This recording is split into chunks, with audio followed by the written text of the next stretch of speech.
leasing is the furthest thing from renting. How a payment comes up in a lease, I think a lot of people don't understand it, so I think it's renting. You're paying for the part of the car you're using.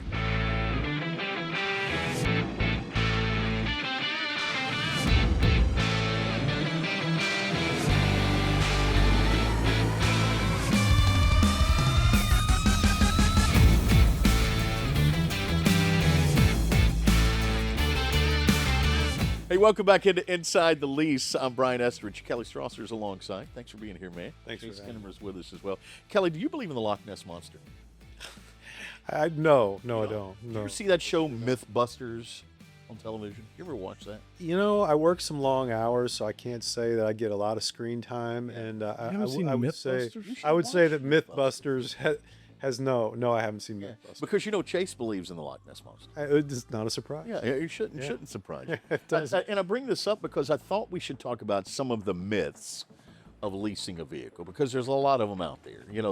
Sure. The first one I hear from people all the time is, "Oh, you're just renting the car." That's not true, is it? No, it's not true. Leasing is the furthest thing from renting. Another one is that people only lease because they can't afford to buy a car. When in reality, we've had people that lease from us that could write a check for the building we're sitting in, and they lease for a variety of reasons. Renting a vehicle is traveling with your family and going on vacation and picking up an enterprise rental car, $90 a and day. and $90 a day and driving it around and not treating it well and giving it back. A lease is an intuitive way to pay for your cars that we believe in. And like I've said in the past, probably 20% of the market in Texas leases, when in actuality it should be 70 to 80% of people should lease their cars, because it simply makes sense. Yeah. Why don't you explain why it's not renting? Just how a payment comes up in a lease. I think a lot of people don't understand it, so I think it's renting. So in a lease, you're paying for the part of the car you're using. So a car doesn't drop in value any more or less because it's a lease. If you go get a new car and you keep it for 4 years, whether you stroke a check, whether you finance it, whether you lease it, it's going to be worth the same down the road. So what we do in a lease, and why the payment is lower than a traditional purchase, $50,000 car, if you're going to keep it 3 years and it's going to be worth $25,000 at the end, you pay it from 50 to 25. Not to zero? Not to zero. So in the purchase, in that same exact scenario, you do a 3-year loan, you pay it to zero. You got to pay it off. You pay 50, and then you're going to go around and try to haggle with everybody to get your 25 grand back. Yeah. In a lease, there's a thing called a residual, which is a guaranteed future value that you pay the car down to, and that is specifically why it's less. So it has nothing to do with how the car drops in value. It is a way that we can, if it's set up correctly, we can align your monthly payment with how the car is going to be used, so you don't pay too much and have extra money in a car. Cars are going to be worth less in the future than today, so don't put extra money in it, and not pay too little, because if you pay too little per month, when you go trade out of it, you have negative equity. And so you're going to pay it one way or the other. You either pay it per month, or you pay too little per month, and you pay it whenever you trade by being upside down or having to write a check to trade out of it. So we use a lease as a tool to just make your payment right, and then to transfer some future value risk onto a bank, because they're going to guarantee you a future value at the So end. you pay for, specifically, pay for the part you drive. Exactly. So specifically, what he's saying is, $50,000 car, 3-year purchase, you got to pay $50,000. With that 3-year lease, let's say the residual, the guaranteed future value is $25,000. So the lessee only pays $25,000 of depreciation, and at the end of that 3 years, the bank, us, holds the responsibility for the depreciation. So let's say the vehicle is actually worth 15, but the residual's 25. That person only paid 25,000 of depreciation, where the car didn't know that. The car depreciated the same. The car depreciated an extra 10,000. Well, with a lease, you have the right to bring it back, drop off the keys, and walk away, and the consumer doesn't pay that extra $10,000. Yeah, that's on the lessor, us, the company. And so to say it's not renting, let's say the customer wanted to keep the car. Well, you can do that too. So let's say the vehicle's worth 25 to 30, and you haven't, it's worth more than the depreciation. Well, now you've got some equity that you could trade and use against another lease. You can buy it and keep it out 10 or 15 years. So you don't lose the right. You have the You're upside, but you you don't have the lose upside. a backstop. You have a backstop. You don't have the downside, and you can keep it as long as you want, and we'll structure it for a customer. Some people will honestly, they'll do it. They're like, I think I want to keep it. I'm not sure. Maybe kids are getting older and like, or careers might be changing or they might be growing a family. So they're like, I'm 70% chance I'm going to keep it. They'll lease it because they're still paying the car down. It's principal and interest, just like a loan. Right. But rather than paying for the whole thing or committing to the whole thing, it's like they have a checkpoint. Maybe they do a 4-year lease, reevaluate everything. Does the car still work? Do we still want it? Yeah, do we do we still still like like it? Are there it? Yeah. issues with it? What's our economic situation then? And then they may buy it out, but they do the lease up front because they're just buying time. They're waiting to make the long-term decision. And it goes back to, is it renting? Well, if it was renting, that would not work out for you. But financially speaking, it can make a lot of sense to lease it and then buy it at the end if your lease is set right. And then a lot of people will do that. Or not buy it at the end. Just think about, the only constant in our market seems to be in the last 10, 15 years is change. Yeah. Gas prices go up, gas prices go down, economy's good, economy's bad. And so some people go into their leases with the intention of keeping it for the long run. Like instead of buying a pre-owned car, I'll lease a car, keep it for a few years, and now I'm going to buy my own used car. Right. It makes perfect sense. The difference is you've known it since you got it from us, Yeah. and you know where it's been, you know how it's been taken care of, and how long it's going to last. But maybe down the road, your family needs change. Perhaps gas prices go down, and you want a larger vehicle, or the opposite's true. You have that guaranteed backstop of the residual where you're not worried about being upside down. You can take advantage of the upside, or there's that flexibility in, well, I want to keep it. Well, we'll just transition the lease to a loan, and you can keep it out forever, or you can trade it. Makes total sense. I laugh just real quick on that. Yeah.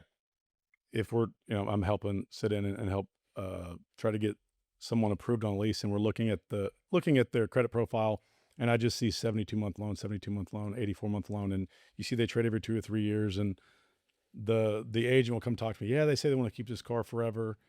I send them back, and I'm like, I bet that they said that on every last one of these other deals that they did, and everyone's, oh, this is the one I'm going to keep forever. This is the one I'm going to keep forever. But history repeats itself. Yeah.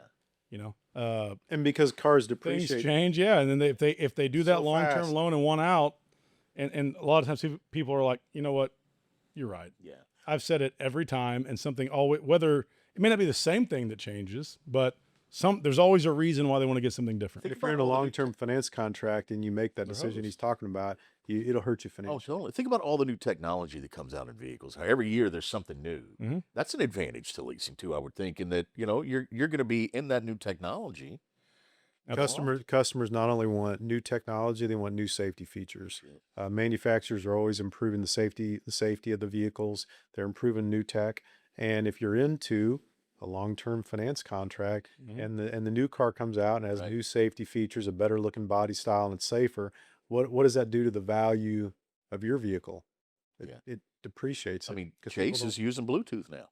Yeah. Hey. Yeah. Let's talk about fees though, because I feel like as far as myths are concerned, people are worried about staring at their odometer when they drive around if they're in a lease, Right. or mileage, you mean? mileage. Yeah, I mean it's just like, oh, if I go a couple miles over, or they're worried about getting hammered when I go turn my car in. And so I'd like to touch on those. So number one, what I'll say to customers is like, look, does it matter taking care of your car? Does it matter? Well, yes, but if you have a bunch of door dings and you have a bunch of damage on your car, it isn't just a problem if you're in a lease. If you're in a loan, Yeah.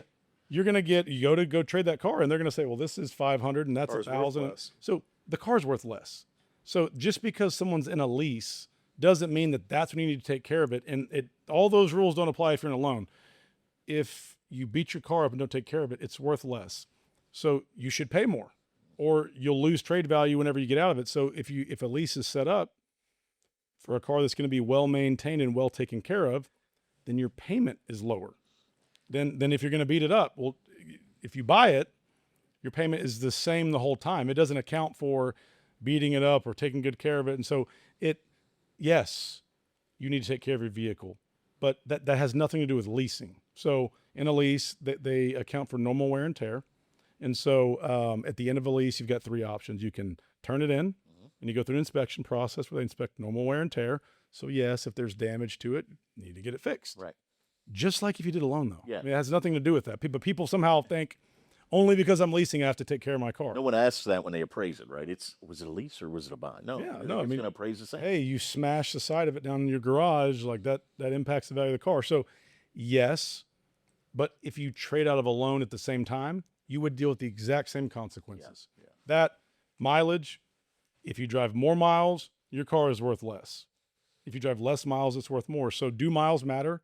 Yes, they matter, because up front, if the two of y'all left here and went and leased the exact same Tahoe, and Kelly drove 30,000 miles a year and you drove 10, y'all shouldn't pay the same. Right. Because think about going to going somewhere and buying a car, and it's like, hey, you show up and hey, your pre-owned car, I'm sorry, man, a guy, you just missed it that we just sold. I've got great news, Brian. There's another 2024 Tahoe. I know the one that you had 30,000 miles. This one's got 89,000, but we're going to give you the same price. Same price. Right. Same price. Not happening. We are going to honor that same price. It's like, what? Yeah. Well, no, 89,000 miles, it should be worth a lot less. Sure. So you should pay less. Well, think about your trade value. If you drive a lot more miles. So miles do matter. In our lease, we have something that we give 5,000 miles of mileage forgiveness as a buffer. If you keep the car to the very end and you take an extra trip to go see, we don't want people driving around staring at their odometer like, oh my goodness. So we want to build it right. We'll ask more questions to make sure that we're making you think and we actually look at it, because everywhere, all the advertised specials you see are 10 or 12,000 miles, and they try to cram everybody into that. But it's like, you go buy a set of shoes. Everyone doesn't wear a size 10 shoe. Yeah. Right. Can I talk about the end real quick? 'Cause I think the end scares people. It does. The end of the lease. You're talking The end of the lease. Yeah. What happens at the end? We've talked about this. We manage the back end for people. Our average agent has been here for over 10 years. So there's a very high likelihood that the person that structured it for you up front is going to be with you on the back end to help you manage it and to help you pick the best scenario for you as you transition in the next vehicle. We created the Easy Lease. The Easy Lease is not just a marketing term. The Easy Lease is a lease that we actually created for D&M leasing customers, and it's exclusive to D&M leasing customers. And we think it's the most consumer-friendly lease on the market. We actually took everything out of leasing that we didn't like, and we created the most consumer-friendly lease on the market, including managing the back end. So I think not only what happens to me at leasing or what happens to me at trade, I think where we excel is trust. You shouldn't do business with anybody you don't trust. And I think we've built the highest level of trust with our customers and in the market because we specialize in it, number one, but number two, we set up the lease correctly so it doesn't have junk fees or anything like that maybe other leases on the market have. Ours don't. Ours is the most consumer-friendly lease on the market. It's structured with simple interest and has zero fees to break early. Yeah, makes a big difference. I got one more thing before we go. Do you believe in Bigfoot? Probably